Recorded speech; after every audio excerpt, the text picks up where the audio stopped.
Hello, this is Dr. David Green, CEO of the Ohio Pain Network. Today's topic is the basics of migraine headaches. Migraine is defined as a chronic headache that affects people from a few hours up to 72 hours straight. It's a complicated recurrent headache disorder, and it's most common in women between the ages of 15 and 55.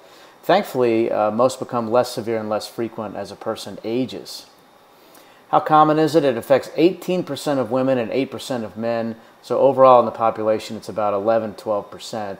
30 million people in the U.S. have at least one migraine per year. Every 10 seconds, someone in the U.S. goes to the ER with a headache or a migraine. 70% of those who have a first-degree relative who suffers as well. If one parent suffers from migraines, there's a 40% chance a child will suffer. But if both do, there's a 90% chance. Over 90% of sufferers are unable to work or function normally during their headaches. There's a lot we don't know about what causes migraines. We do know that there is a genetic and environmental component. We know that there's an imbalance in brain chemicals. For instance, it's been shown that serotonin levels drop during migraines.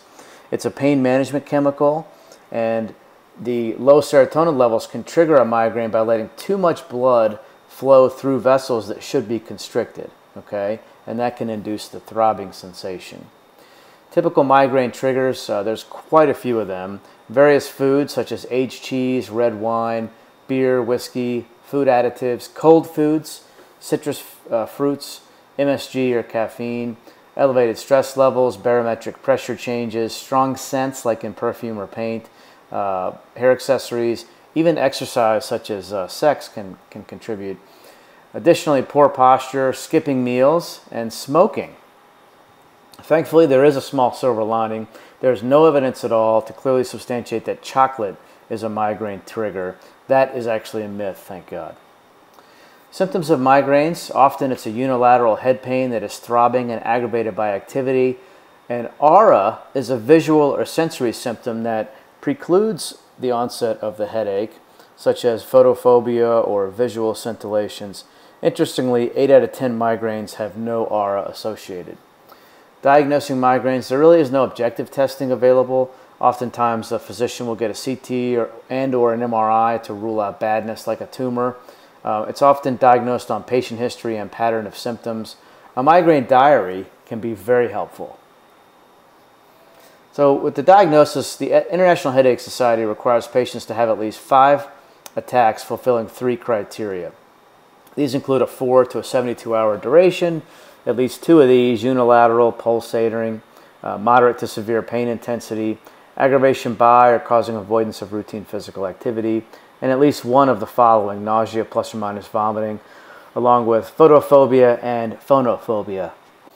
When it comes to abortive treatment options, meaning treatments after a person is already having a migraine, there are quite a few. Triptan is a medication that targets serotonin.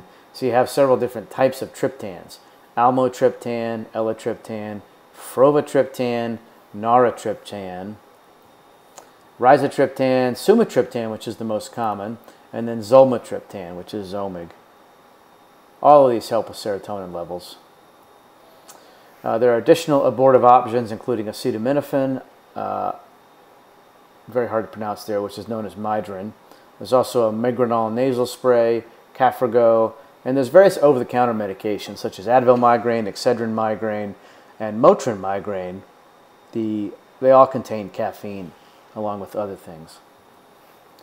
In addition, if its symptoms are very bad, narcotics, possibly some barbiturates, and then as migraines are often associated with nausea, anti-nausea medications such as Reglan, Compazine, or Phenergan.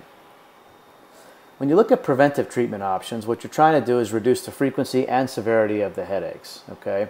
High blood pressure medications are often used off-label for this, including beta blockers or calcium channel blockers.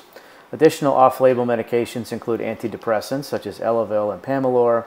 Anti-seizure medications may include gabapentin, Topamax, or Depakote.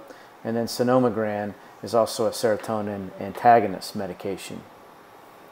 There are quite a few interventional treatments. The FDA has approved Botox injections for chronic migraines.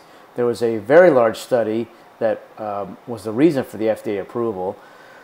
These injections are given in 3-month intervals. They are covered by insurance. There's a 32-site injection. It takes about 10-15 minutes.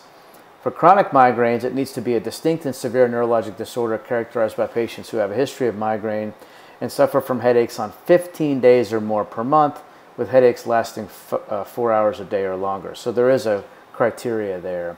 And those in the study averaged 8 to 9 fewer headache days per month compared to baseline, so very effective.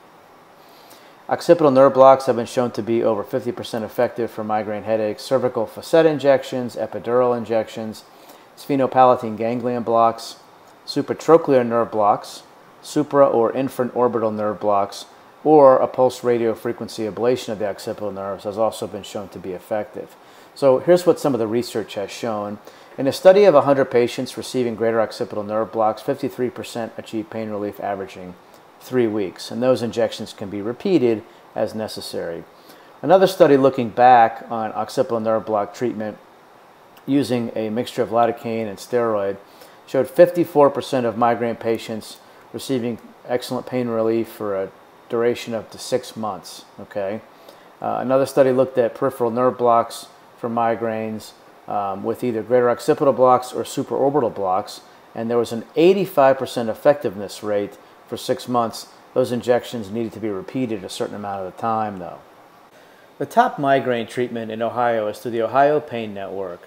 There are several clinics in the network accepting over 50 insurance plans and providing over 25 different treatment options for pain and migraines with the board-certified, award-winning doctors. Visit us online today at ohiopainnetwork.com and then call us for more information and scheduling at 888-466-9898. I'm Dr. David Green with the Ohio Pain Network. Your pain stops here.